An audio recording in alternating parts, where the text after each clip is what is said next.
Sorry, I'm gonna call to order the Kalamazoo County Board of Commissioners regular business meeting for February 17th. Let's bring forth item number 1, so invocation and reflection. We will hear from Commissioner Gisler.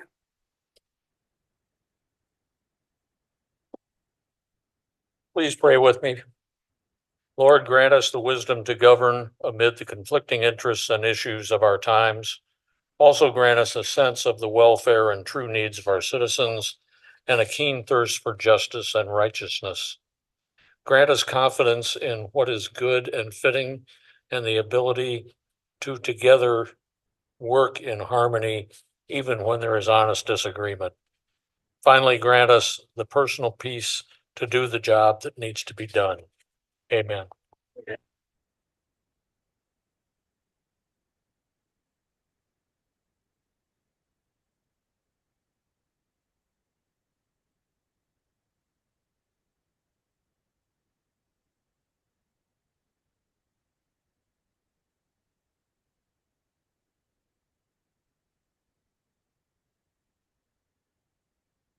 All right, item 3, clerk, will you please call the roll? Commissioner DeLue, Here. Commissioner Gisler, Here. Vice Chair Pro Tem Hepler, Commissioner Mazer, Here. Commissioner Morales, Present. Commissioner Ray, Present. Chair Strebs, Here. Vice Chair Taylor, Here. Commissioner Wheeler. Here. 8 present.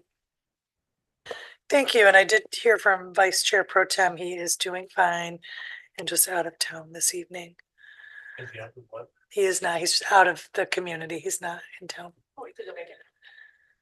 Oh, all right. Item 4 is for proclamations. We have none this evening. Item 5, we're in receipt of communications. So we have item 2026-286, St. Joseph County Resolution number 107 to 2026, opposing any legislation preempting local control for the construction of data centers or battery storage facilities. Item 2026-267, KVCC correspondence regarding tech trades renovation and expansion contribution. 2026-269, Kalkaska County resolution in support of House Bills 5152 and 5153. Item 2026-273, Discover Kalamazoo's Q4 2025 quarterly report. 2026-291, notice of public hearing for the Michigan Public Service Commission that will hold a hearing to consider Indiana Michigan Power Company's October 6th, 2025 amended application.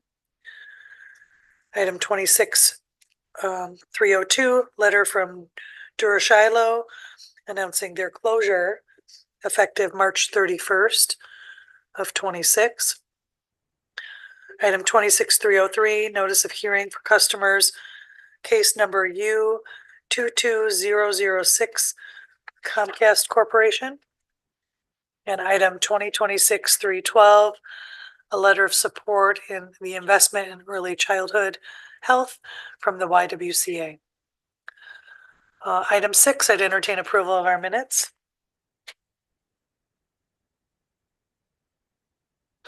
The motion is made by Commissioner Morales, is supported by Commissioner Wheeler for approval of the February 3rd, 26 Committee of the Whole and regular meeting minutes. Any further discussion?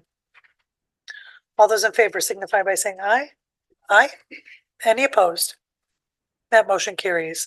We'll go to item 7. It's approval of the agenda. Commissioner Wheeler, you have a motion? Thank you, Chair. I move that we add consideration of the MOU between Western Michigan University and the county concerning the Asylum Lake Preserve to new business. Motion is made by Commissioner Wheeler, supported by Vice Chair Taylor. Any further discussion? Seeing none, all those in favor signify by saying aye. Aye. Any opposed? That motion carries. Right now, I'd entertain a motion for approval of the agenda as amended. So moved. Support. Motion made by Vice Chair Taylor, supported by Commissioner Wheeler, Approval of the agenda. Any further discussion? Those in favor signify by saying aye. Aye. Any opposed? That motion carries. Item 8, opportunity for presentations, we have none. Item 9, for public hearings, we have none. For item 10, public comment. Public comment can be made in person or by phone at 855-925-2801. Enter meeting code 10748 and press *3 to join the queue. If you wish to speak during both public comment periods, you must press *3 again anytime after the first public comment period is ended. This is your first opportunity to address the board for up to 3 minutes in a professional and respectful manner on any topic. Once recognized, please share your name and where you're from. Do we have anyone wishing to make a public comment? Seeing none. Administrator? All right, we have no one online. All right, with that, we will close our public comment. Let's go to item 11, our consent agenda. Entertain a motion.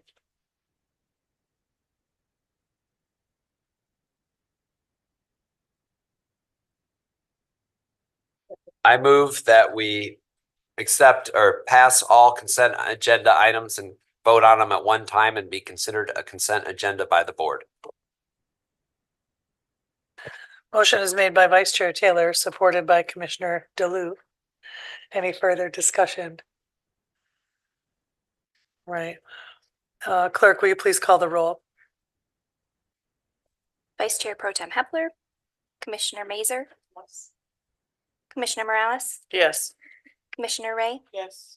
Chair Stubbs, Yes. Vice Chair Taylor, Yes. Commissioner Wheeler, Yes. Commissioner DeLu, Yes. Commissioner Gisler. Yes. 8 yes. All right, that motion carries. And we'll move on to item 12, unfinished business and general orders. We have none.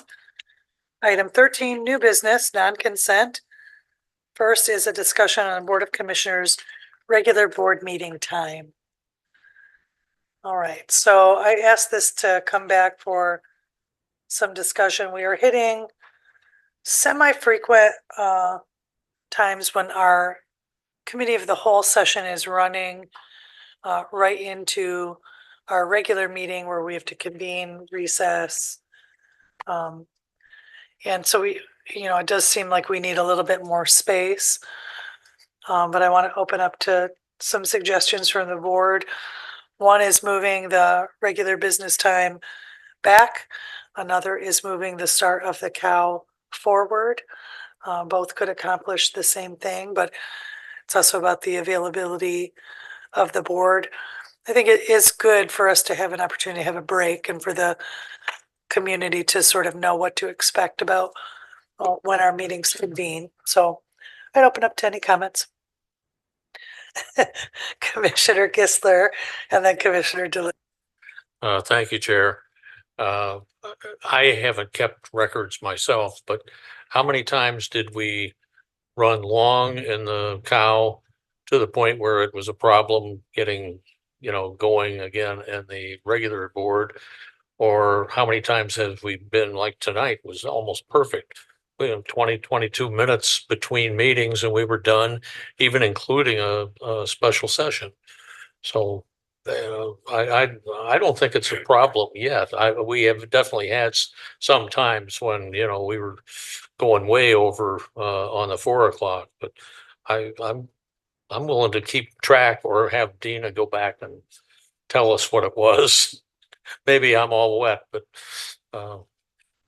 I kind of like the breaks that we get now. They're usually minimal. Occasionally they're large. We've had some where, I don't know, we get an hour or more between meetings, and what are you going to do? And we don't have a McDonald's to run across the That's street true. to anymore. If I won't chime in, there you have Alec, Commissioner DeLu, and then No, I initially Commissioner Mazer. brought this up, I think it was last year, and I thought it would be preferred by the board and the staff, actually, that we start earlier so we can get out earlier. I don't have a problem with, like Commissioner Gisler said, I think there's more times than not we have just the amount of time or even a little extra time in between meetings. And I don't think it's been an issue running over too often, but if you want to start earlier or I'm retired now, so it's kind of up to the working class on the board here to decide if they want to start earlier or. He's or really not. old. Yeah, I am. So, but I'm open to discussion. I asked some of the board members earlier, and maybe administration or council can. What is the problem, or why don't we just have one meeting? I know other municipalities and jurisdictions have one meeting as opposed to two when they used to have two. And is it in the statute, the bylaws, or what's the main purpose? Yeah, it's just a matter of our bylaws, and those are really up to the board to amend and create. So, as we all know, it's just the typical practice. We discuss at a cow at one session and then normally move the item at the regular business in the second meeting or the next meeting in 2 weeks. But we don't always do that. There's times that we expedite items. Items can be moved from the floor at any of the meetings anyway. So we could refine it for board practice. One of the things, I have Commissioner Mazer and then we'll hear from other. Well, I agree with the comments that have been made so far that I'd prefer to keep it the same and not change it. Vice Chair Taylor. If we need to change it, I think we should change it on the front end. I've said this a lot of times. I don't care that much, whether it's 6:30 or 7 o'clock, provided we have the time to do it. And to not be the most popular person in the room, instead of one meeting, I think we should have a lot more. We should probably have a standing finance committee, a standing buildings and grounds committee, a standing HR committee. So 3 and 4 commissioners can work with administration on specific particular topics and get more in depth. And then have, a once a meeting or once a month or maybe once or twice a month regular session. But I would like to personally maybe only have committee of the whole one time a month and then have a lot more standing committees, whether it be finance or ARPA or anything else. And it allows commissioners to kind of focus in on what their individual strengths are. But that's a big structural change. And I don't think that's going to be decided or done right now here at this point. But that's my 2 cents on it. I think as we move towards, and we have in the last 3 years, moved towards a more professional board, and we start to assimilate more towards maybe what Washtenaw County or Wayne County or some of the bigger counties are doing, they're more of a professionalized sort of aspect in that, where commissioners, while still have the committee of the whole and still have the regular session, their subcommittees are way more granular and way more focused on individual, specific topics. So 3 or 4 commissioners would be really ingrained and really know their stuff on this topic. A different 3 or 4 commissioners would really know their stuff on this topic. And then you develop that trust when you get to that committee of the whole or the general. Like, Tammy, you sat on that committee. What do you think about that? And I would garner her feedback on something that maybe I particularly didn't know, or vice versa. I'd like to see us move into that process, but that's going to take at least a year to try to formalize and everything else. But just throwing the bug up in the air. It's interesting, Commissioner Morales. I think we need to take into consideration, I'm not opposed to that, but take into consideration the rest of the committees that we're on. And for us folks, it becomes an equity issue with the jobs that we have. So historically, it's been designed for business owners to be able to take whatever time off they need to come to these meetings. And I'll speak for myself, I have to take that PTO and, that other time to be able to come. And unless a lot of those things will be offered online, for somebody like myself in that working world would still have to make adjustments. I don't think going backwards for community hall is already a struggle for those that work 9 to 5 or 8 to 5 to get here at 4. If anything, I would say push it to 5, which I'm probably not going to get support on.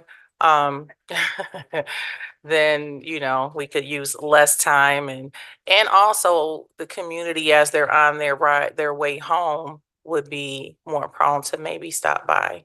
A lot of folks aren't off work at 4, and although they can Zoom in, not quite with our ill technology that we have been struggling with, but it could afford other folks an opportunity to be more engaged as they drop their kids off to practice before 5 and maybe come and sit in at a meeting. Right now, for me, it pushes a little bit going because we will have some tough topics that we do talk about that go past the 6:30. Today was okay, but it still felt like only 20 minutes. Like my colleague couldn't get home I'll let her speak for herself. But for those that still have kids at home that are, may be nursing or, in between, it still makes it a little tough. So anyway. Commissioner Ray. I guess I'll comment, but I'm gonna say I agree with Commissioner DeLu, Commissioner Gissler, and Commissioner Mazer. I think that the 6:30 time is a good time for us to start. I have noticed that we've had a lot more presentations that we don't actually have the presentations in our packet. Just throwing that out there, being petty. But I believe we put presentations on a regular meeting agenda in case we had too many for the cow, and I think we should start utilizing that space instead of having so many presentations at the committee of the whole meeting, creating these long, drawn-out meetings with lots of talking. So 6:30 is fine for me. Thank you, Chair. Yeah, with the pushing it on the front end, that's really hard for me. It was my job. I mean, I work 48-hour shifts, and so having to take 6 hours off on a 7 hours off on a consistent basis creates a hardship, especially considering that my workplace isn't appropriately staffed. So Yeah, I appreciate the feedback from commissioners, and the idea of considering earlier wasn't one I necessarily was advocating for, but one staff had proposed because I know they like to get home from meetings.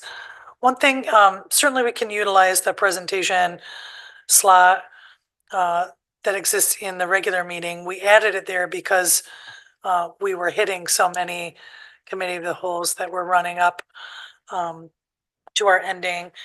And in my view, I know long meetings can be long, and that's a lot of work.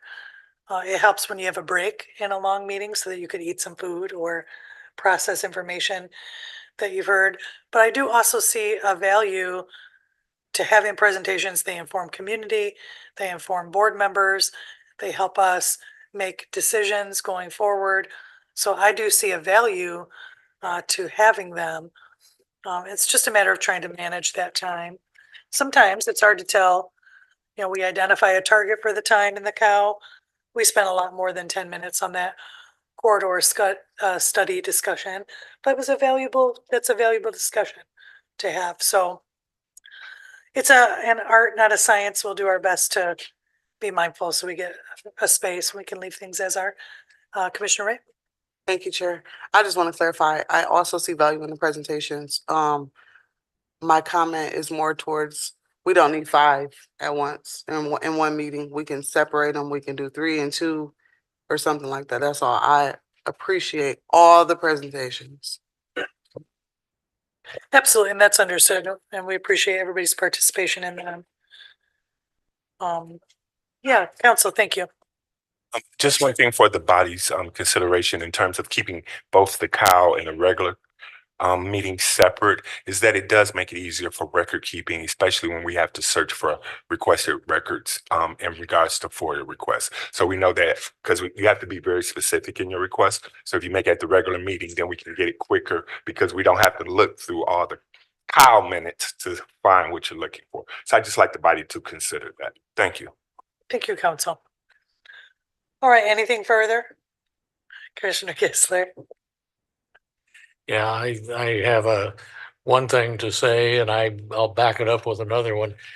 Your idea, John, of becoming more Washtenaw-like, okay, but I'm ready to sit tight and say, I know we work our leadership like dogs, but you guys always come through for us.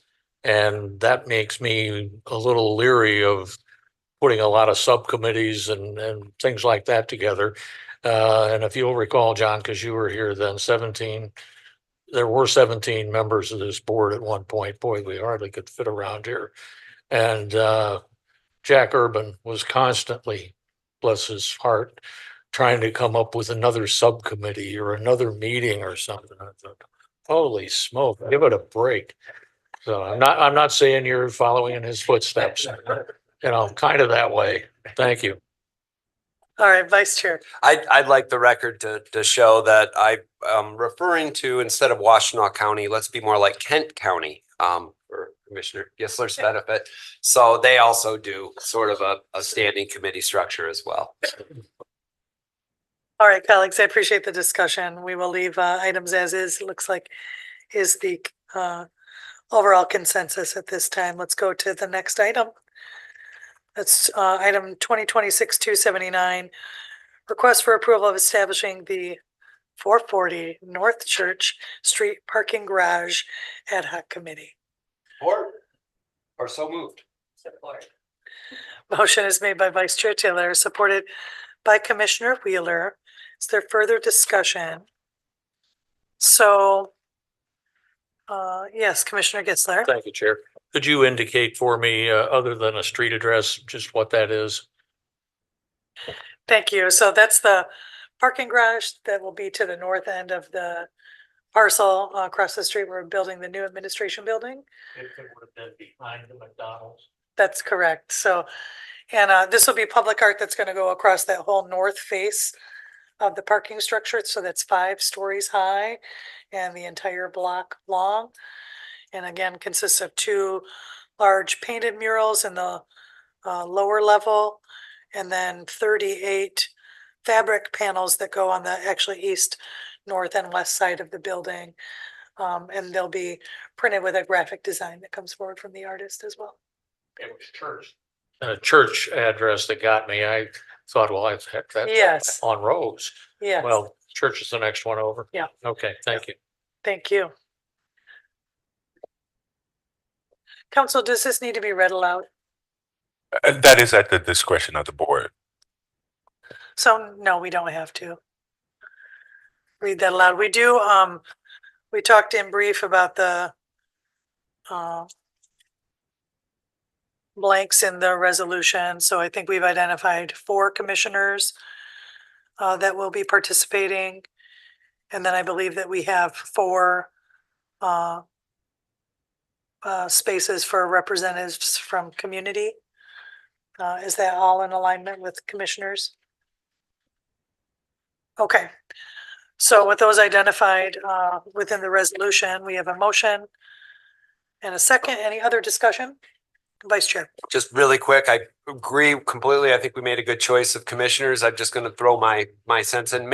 Please make sure it's a local artist, somebody from the city of Kalamazoo or Kalamazoo County. I'd hate to that bid get awarded to somebody from Grand Rapids. Yes, Council. Could you just state for the records the names of the commissioners that were and the other community representatives, if you know that, knowing that it is the published resolution that will control once we have those names, but they should be included in the record here. Thank you, Council. If we need to solidify another community member's name as yet, should we state them here at this time, or what would be the best to bring that to resolution?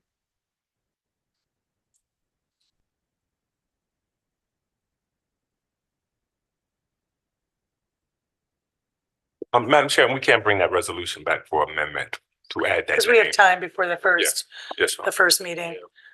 But so for matter of the record, the commissioners will be Commissioner Ray, Wheeler, Morales, and Strebs. And then we'll identify the community members at future meeting through resolution. Okay. All right. And okay, with that, Commissioner Gissler. Have something. Yes, could I ask, do we have a list of citizens that's already been appointed or will be appointed? And are any of those represented in out-county townships? Thank you for that question. So we don't have all of them solidified yet. So primarily, we have several voices that help to represent the North Side community. It's a very large public art project that they will all see every day while they're moving around the neighborhood because it's quite large. But we're open to other suggestions. So there is not anybody from the rural community. We have directed through the request for proposal that's gone out to the artists, that the art really be inclusive and encompassing, and that it include a nod to the North Side community, but that it also focuses on the Kalamazoo County broadly, and that the artwork, because of its location to like the rail tracks, encourages people to stop and visit Kalamazoo, to explore our community as well. Can I continue? I would like to find some way of at least, I don't know if he would be willing to or not, but Joel Amos of Climax Township is a full-bodied participant in a lot of things. He's a community-minded guy. He represents farming, which is a big deal in Kalamazoo County. And he's also been a member, I don't know if he still is, of the Arts Council. So I would like to throw Joel Sure. Amos's name in, and he may be sending me a text right now saying, what are you doing? I'd be happy to reach out with him and see if he can participate. Thank you for that. Okay, anything further? All those in favor signify by saying aye. Aye. Any opposed? That motion carries. Excellent. Okay. Oh, I'm sorry, that should be a roll call. Clerk, will you please call the roll? Commissioner Mazer, Yes. Commissioner Morales, I would yield to council. You good? Yes. Commissioner Ray, Yes. Chair Strubs, Yes. Vice Chair Taylor, Yes. Commissioner Wheeler, Yes. Commissioner DeLu, Yes. Commissioner Gisler, Yes. Vice Chair Pro Tem Hepler. 8 yes. Thank you. Now that motion officially carries. Yes, Council. And I'm sorry, just a point of clarification. It does not need to come back now that you could just simply appoint the members that the committee members, but I did need the commission members on the record. So you're okay. Thank you. Good. Thank you very much, Council, for the clarification. Let's go to item 2026-311.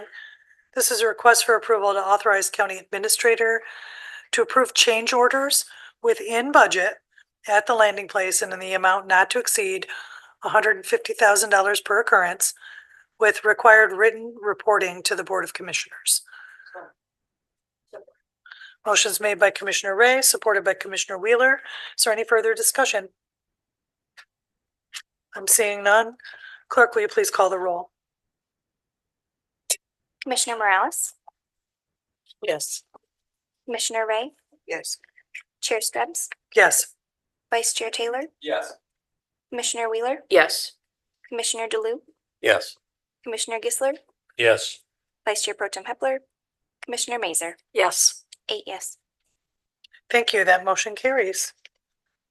Right. Now we will go on to our second opportunity for public comment. I'm sorry. Madam Chair, I'm Yes. sorry. There was a new business added. Yes, ma'am. Thank you. Good. We'll take that intended motion, Commissioner Wheeler. Thank you, Chair. I move that the county enter into an MOU with Western Michigan University concerning the Asylum Lake Preserve, and that the county administrator is authorized to execute the MOU on the county's behalf. Motion is made by Commissioner Wheeler and supported by Vice Chair Taylor. Any further discussion? Vice Chair. Just for the broader community, this is the first step. This is not that we are taking ownership of this. We are allowing our administrative team and our corporate counsel to go into negotiations with Western and see if there is a viable option here.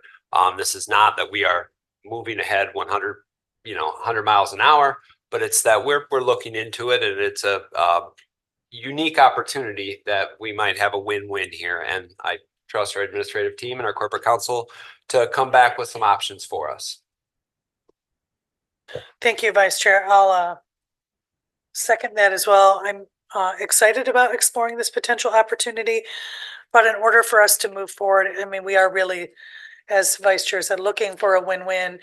This is an important piece of property. It means a lot to our community. It would mean a lot to Kalamazoo County to help in the stewardship of it. But we want to do that in a way that is mindful to capacity, community partners, et cetera. So we look forward to exploring it and seeing what comes forth from that work. Right, anything further? All right, clerk, will you please call the roll? Commissioner Ray, No. Chair Strebs, Yes. Vice Chair Taylor, Yes. Commissioner Wheeler, Yes. Commissioner DeLu, Yes. Commissioner Gisler, Yes. Vice Chair Pro Tem Hepler, Commissioner Mazer, Yes. Commissioner Morales. Yes. 7 yes. That motion carries. All right, we'll move now to officers, or reports of the officers, bodies, administrator and controller. Chair, point of order, Thank you so much. public comment. I'm so tired. I'm just trying to keep it moving, aren't I? Thank you. This is that second opportunity for public comment. You may address the board in chambers, or you may call at the number shared previously and press *3 to join the queue. Do we have any members of the public wishing to make public comment? Welcome. Hello, everyone. Chair Strabs, Vice Chair, and Board of Commissioners, Administrator, Corporate Counsel. My name is Gwendolyn Hooker. I'm the CEO, founder of Hope Through Navigation, currently operating the Hope Family Respite. And as promised, this is not a presentation, but it is just a brief, a brief high overview of where we are, what we're doing, and how well things are going. Since January, we have been at 100% occupancy. We have been working very well within the structure that was already laid out based on the Winter Emergency Shelter RFP. We have located and found homes for 2 of the families that are going to be moving into Sugarloaf on Friday. So that is, one family with 2 children, one family that's a household of 5. So we are really super excited about transitioning them out. Had a couple of hiccups that will be really indicated in the report. That the first report is due on Friday, the 20th, but I did want to come personally as I promised. And just if there's anyone that has any questions or any more information that I can provide as far as how things are going, I'm happy to do that now. Again, opening the invitation for anyone that's interested. I know Commissioner Mazer, I know you're interested in coming out. You're always welcome to do so. We are running 24/7, 7 days a week. So anytime that you want to stop by, let me know. I'll let our staff know that someone's going to stop by. Typically, most families are out taking care of business, so you don't have to worry about imposing on them. We've gotten so much community support from everyone in the community as far as meals and donations of clothing and hats and all of the things. We do have a wish list, and people have definitely been going on that wish list and really taking care of some very, specific needs of the families that we have. Outside of that, if there aren't any questions, I just wanted to come personally and tell you that this is good use of your money. The families that we're keeping off the street are really working hard to resolve their housing emergency, and I'm super excited that we were able to fill that gap. So thank you so much. Thank you.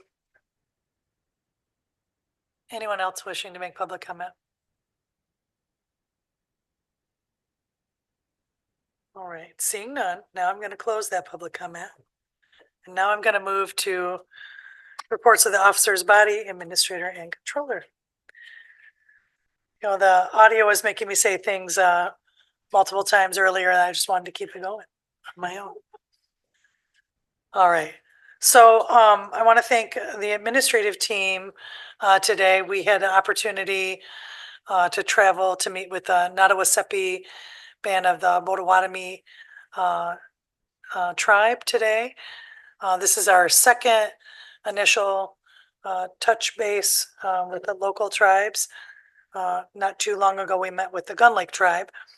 And those are, I think, interesting conversations as we learn about their approach to governance, share the priorities that both of our governmental bodies are working on, and ways that we can learn from and collaborate with one another. obviously, they face many of the same challenges that we do as a government, from escalating healthcare costs to developing affordable housing, to protecting the rights of their tribal citizens. And certainly paramount to them is the protection of land, air, and water. And so I'm hopeful we'll continue to deepen those dialogues and have exciting ways that we can collaborate together, as we should. Recognizing, ancestral homelands for the tribal peoples here and across the state. Michigan Transformation Collective was here earlier when we had discussion on the potential childcare millage, and I appreciate them dialoguing with me earlier to help us really get a deeper analysis of the overall cost to really fund a fully funded childcare system in the county. And I think we'll be probably shocked with the cost that would actually entail. And I think it's important for us to understand the system issues to really just see how big the hole is that exists.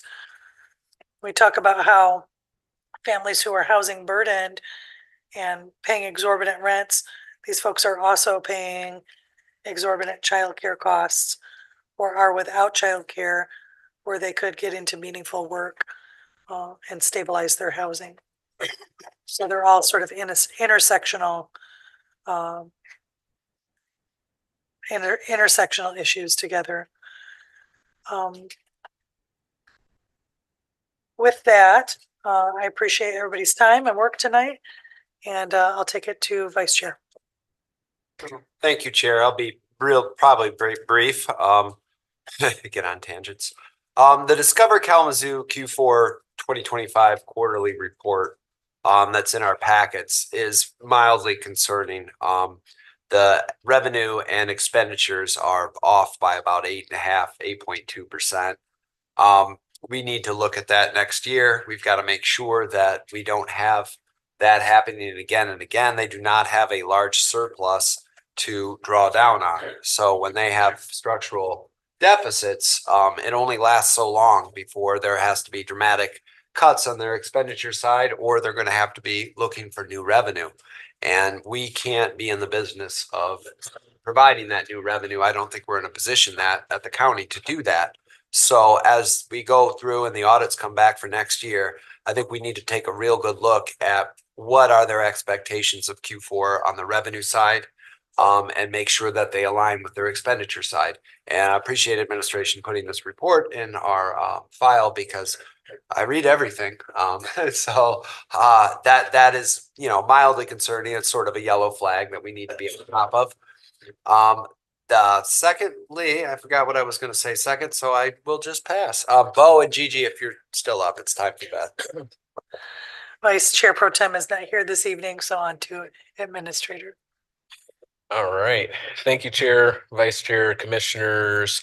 If you would entertain me for a moment, because Vice Chair mentioned the Discover Kalamazoo report, Chief Deputy Treasurer Tyler White was reviewing that and has some commentary to share, if you wouldn't mind, and then I can move to my report. Yeah, I'll entertain. Thank you.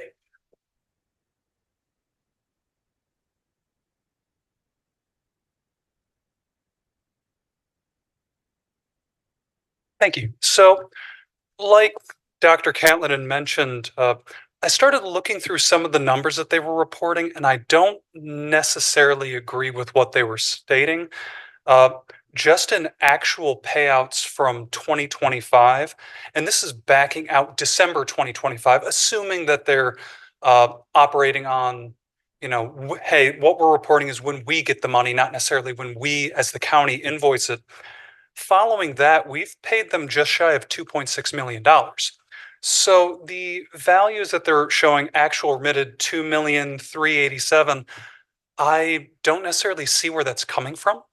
And I just want to, preface that, yes, we have made payments to them exceeding what they're showing. There is a difference between their budget and what we've given of $102,000. I don't know what was underlying their budget assumptions, but And we've also paid them more than we did last year. The board actually authorized an advance from the delinquent tax revolving fund for some of those hotels that are, one of which is in bankruptcy, one has been sold, ownership is transferred, but their unpaid accommodation taxes were billed as delinquent special assessments on the property taxes. We're going to get those tax dollars and then pass that along. This board authorized giving that money early. So we have paid them. I would need to ask them what the numbers are. Vice Chair? Yeah, is some of that due to the KCEAD money going directly to Discover Kalamazoo as opposed to a separate KCEAD account? No, sir. So the numbers that I'm showing are solely accommodation tax values. All the KCE CAD values are completely separate from this and tracked separately. So we do have more collections from that 4% that's being held, but all the payouts to them reimbursing those expenses aren't included in the 2,593,800 that I'm showing from payouts of accommodation tax December 2024 through November of 2025, all of which are 1 month lags. So none of that is factored in there. So the youth sports complex money is not commingled with the Discover Kalamazoo money. Okay, so that's good to know. Then also the one of the assumptions that was made on that spreadsheet for the Q4 quarterly report was remittance of unpaid, that almost as if they were going to get it eventually because it was late or something. Eventually you do get it, but that's sort of kind of requiring the county to always be that front, correct? It requires two things. One, all of those assumptions, this is what they expect is uncollected. That one assumes that these hotels are actually reporting it, which they should be according to the county ordinance. And if they are, but then not paying, we can put that onto the property taxes as a delinquent special assessment. If they don't, we can't throw estimates onto somebody's tax bill saying, well, we calculated this, we believe you had this in revenue. As much as I wish I had the capacity myself to audit every hotel and short-term rental in the county, I don't. So real values there requires actual reporting following that half of the ordinance, but then not paying it following the other half of the ordinance. There's only a few hotels that actually fall in that bucket. And sorry, Chair, just to follow up, because I think I'm there. So without a large fund balance from Discover Kalamazoo to absorb that sort of cost, because if they don't pay and it eventually gets put on their property tax rolls and then eventually it goes through, that's a 2.5 year, 3 year sort of lag on the payments to when they receive the money. They're not going to be able to sustain that loss of revenue for 3 years, correct? Yeah, so if they're not getting paid through the delinquent tax revolving fund, which this board gave the authority to do, so we do that every year. So if somebody isn't paying, we will turn around and say, okay, this is going to be assessed as a delinquent special assessment and added to the current winter tax bill. So that will get paid, but it may be an entire year before they actually get that that balance. So it won't be a 3 year lag, but it will be, 9 months, maybe a year. And in the event that a hotel, say they don't pay any of their taxes and they foreclose, if that property forecloses and it doesn't sell for the minimum amount of taxes, we eat the loss. Okay, that's definitely something to keep our eye on.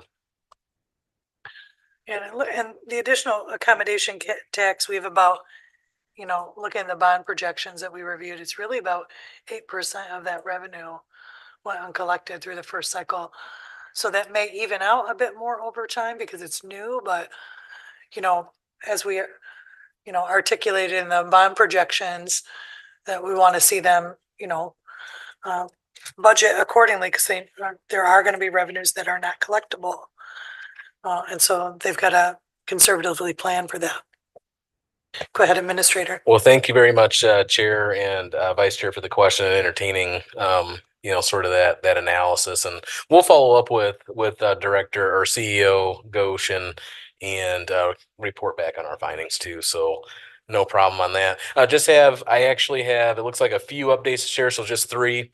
So one, I wanted to inform the board that next week I will be attending the annual convening of REBIA, which is the Racial Equity Builders Dialogue in Puerto Rico as part of the Kalamazoo Community Foundation delegation. So, if it's this hot as it is in this boardroom, I don't know if I'll really get to enjoy it, but a part of the Kalamazoo Community Foundation delegation, we also have DEI Director Darnell going as well. They'll be attending.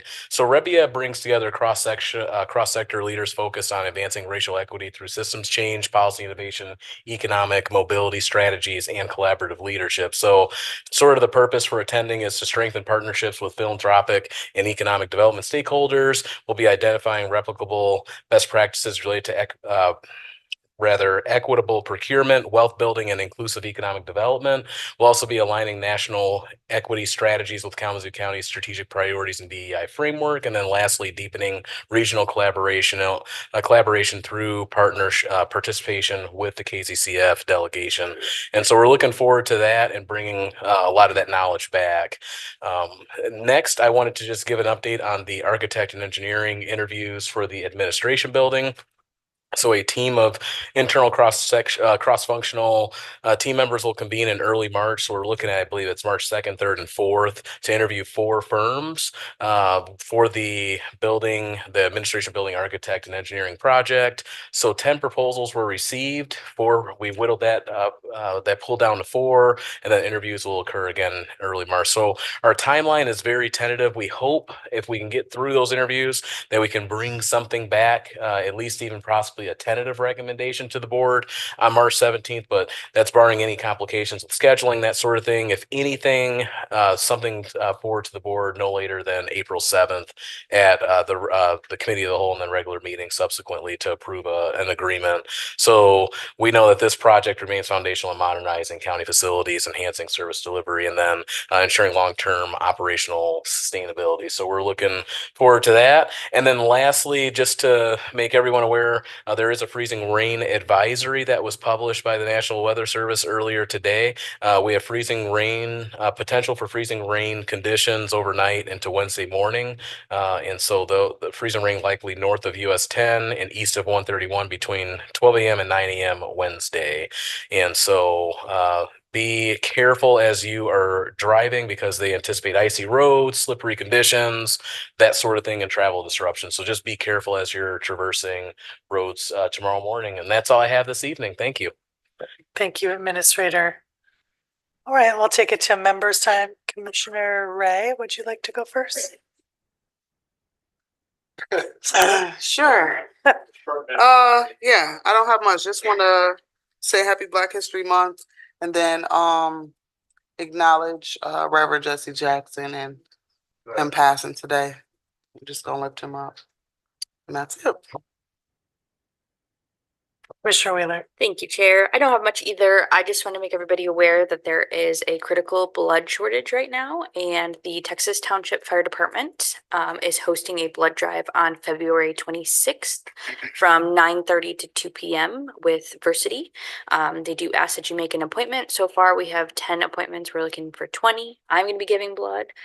For those of you who are in the industry that I'm in, whether it's firefighting or even police, one of the best ways to get forever chemicals like PFAS out of your blood system is by donating blood. So it's a benefit for you and for others who need blood. So just wanted to uplift that. And I think that's all I have. Commissioner Morales. Thank you. Commissioner Ray took my remarks. Have a good night. Commissioner Mazer. Commissioner Gisler. Thank you, Chair. A few things. First, aren't these things amazing? I sent Joel Amos a text and told him what I'd done, and he said, okay. So, consider at least one rural candidate as a possibility. The only other thing I have is I'll only mention the next 2 upcoming KCRG meetings. On March 9th, the second Monday of the month at 8:30 at Mark's Diner on Romance in Portage, Jeff Sorensen, the supervisor of Cooper Township, is going to talk. We haven't had a supervisor talk to my group and describe what the devil a supervisor does since Pat White talked like 8 years ago, way before COVID. So that'll be an interesting thing. And on April 13th, the following month, we're going to have data center and battery energy storage systems discussed by Derek Knopfs from Consumers Energy. So everybody's welcome. Sit in, bring things to throw if you want. We'll have a decent crowd. Thank you. Thank you, Commissioner. Commissioner DeLu. Well, just to appease Commissioner Gisler, I think on all the panels on the parking ramp, we should have at least requirement of one cow being drawn on one of the panels. Cow. He has to have a cow, something rural. Yeah. On there. Joel works on a big dairy farm. But on a more serious note, I just want to actually thank the leadership of this board, because every meeting I realized how much you guys do without us. And I know you're spending a lot of time and effort. That's why you're in a leadership role, and I really appreciate it. And you help make Kalamazoo a better place to live, work, and play. He'd be so proud of you. Look at that. Thank you, everyone. With that, our agenda is exhausted. We're adjourned.